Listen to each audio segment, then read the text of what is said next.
અને હાલ તો મોટા સમાચાર સામે આવી રહ્યા છે। સ્થાનિક સ્વરાજ્યની ચૂંટણીને લઈને પ્રદેશ કોંગ્રેસની તૈયારી, જે આવનારી ચૂંટણીમાં પ્રદેશ કોંગ્રેસ યુવાઓને આપશે મોકો। જી હા, આગામી 11 થી લઈને 20મી માર્ચ સુધી ઉમેદવારોને સાંભળવામાં આવશે।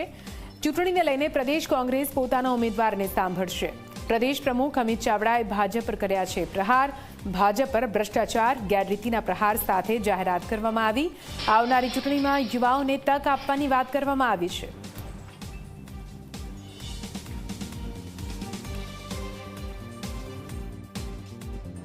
કે પહેલા જ વરસાદમાં રસ્તાઓ ધોવાઈ જાય છે।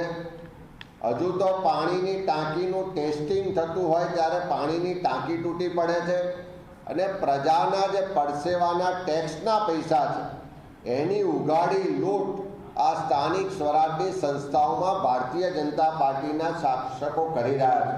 સારા ભણેલા ગણેલા લોકો જે પ્રમાણિક રીતે વહીવટ બદલવા માગે છે, પ્રજા માટે કામ કરવા માગે છે, એવા લોકોએ આગળ આવવું પડશે અને એવા લોકોને આવનારા સમયમાં કોંગ્રેસ પાર્ટી તક આપવા માગે છે।